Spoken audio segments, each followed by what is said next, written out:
The balance scorecard at Quidgest follows the Deming cycle methodology that is represented by the letters P for planning, D for do, C for check, and A for act. We start in the first part, the plan, and we draw our strategy map that is represented like this, where you have on the left the perspectives, and on the right we can see in the gray boxes the objectives, and in the green ones the indicators. Usually there's four perspectives, but that is not a mandatory number. You can have as many as you want, as well for the objectives and indicators, as long as there is a cause-effect relationship where you start at the bottom, and the bottom it feeds the top perspective. In this case, the learning one is going to help in the internal processes perspective, and that way we can give more opportunities and more quality to the customer, and with that we can generate more income, and that is represented in the financial perspective. So you always have a cause-effect relationship. Going through and going to the perspectives, we can create the perspectives we want. In this case, we have four. And as I said, we can create as many as you want.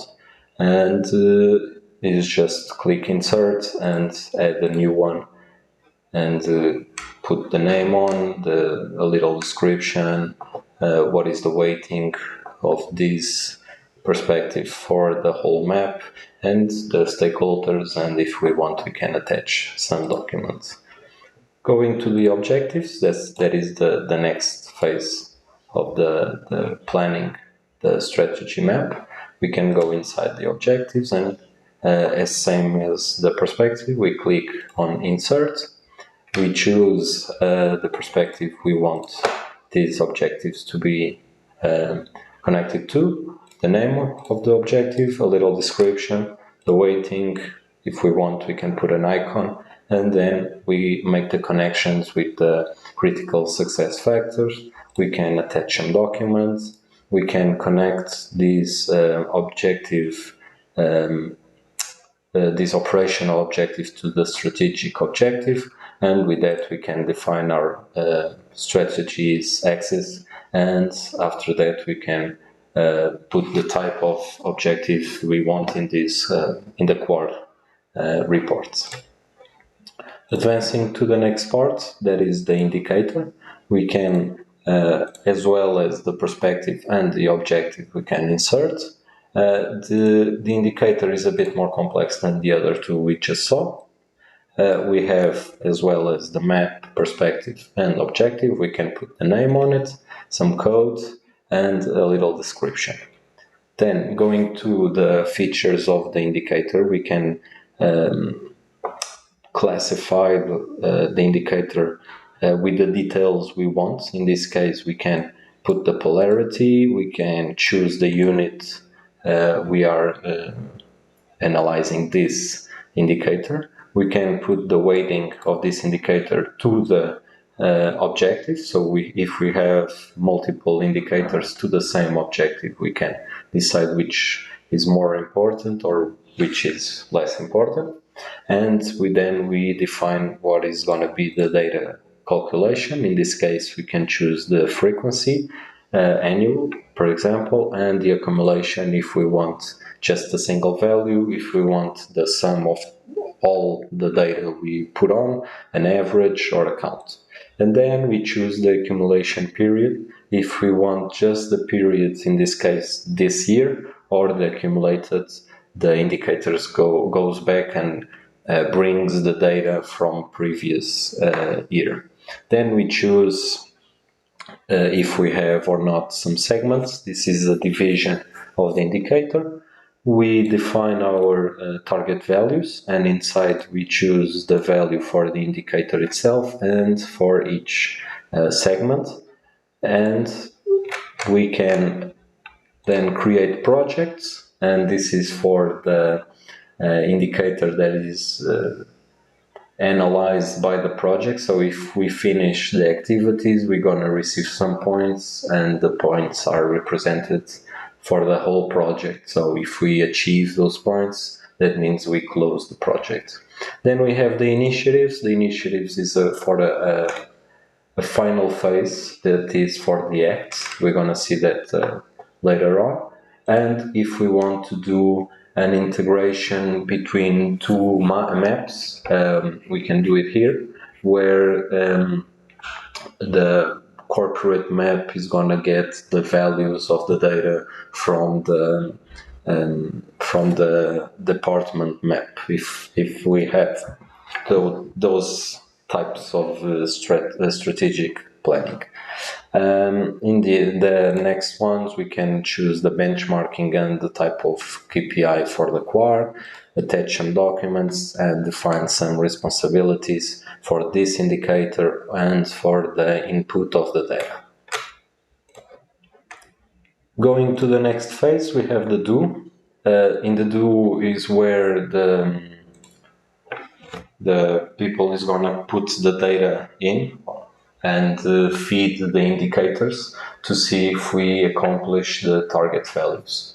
So they can go in here and see only their own indicators. They can't edit any other. They can consult it, but they can't edit.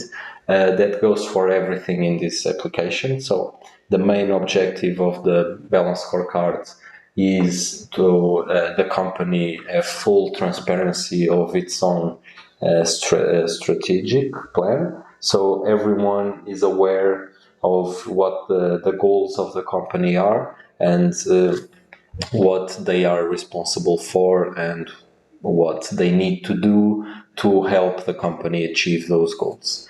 So this is where they only gonna see their own indicators, and they're gonna put the data value. They go inside the indicator and they put the value in the correspondence dates. Going to the third phase, that is the check. The check is to see if what we put on the do, that is the data we insert, if that is according to the plan we design on the first phase. So in here, we can go to the scorecards and we can generate a scorecard and see the results of the company. In this case, I'm going to put the end of 2022, and we're going to see the full year of the performance of the company. We can see in less detail, and we can see an overall of our company, and then we can divide it for the perspectives, and we can see which one is the best one and which one is the worst one. And we can give the details of the objectives and see right away in the red we are not accomplishing the target values. The yellow is a sufficient value, the green is a good one, and the blue is when we exceed the target value. So you can see the black line is the target value, and we can see some are before, some are after, so we can see right away what is the performance. And we can do more details and go to the indicator and see each one what is the performance. We can see in another detail, that is in the case that you have segments. So if we give more detail, we're going to see the segments. In this case, in this indicator, the monthly sales, we can see for each type of juice what is the performance of each one. And if we click on it, we can see an histogram or graphic where we can see the performance throughout the year. In this case, 31 January through 31 December. This one starts in 2020, this one finished in 2022. So we can see our performance throughout the years or the year. Going back, we can see in different types of scorecards. We have 4 of them. The one we just saw is this one, the list. We can also see in the tree. The tree, there's no more details than the indicator. We can see the segments, but we have the company, the perspectives, and then the objectives. And if we want, we click on details and we have the indicators underneath. We can also see in the format of dashboards that doesn't have any hierarchy. We can only see the indicators and their performance through this dashboard, where you see the colors and the black line is the target. So the thinner black line is where we are right now. So we can see also our performance for each indicator. And in the last form, that is the histogram, that is the one we saw earlier, we can see, this is a bad example, we can see the performance throughout a period of time. In this case, I choose from 2020 to 2022. After that, we can do a global evaluation. We can use the strategic objectives if there are connection between them and the operational ones, or we can see for each department what is their performance regarding the main map. We have in this option the reports. This is automatic reports of the thing we choose to see a report on. In this case, we can see a report for the KPIs or the map itself, initiatives. We can only see the target values and so on. Then we have the business view. The business view is when we have indicators that doesn't have any targets, so it's just an informative number. We can see a graphic. And the final part is the risk. We can see a risk chart of what indicator is regarding the frequency and the impact of it. In the final phase, we have the act. In the act, we're going to design the initiatives and the tasks.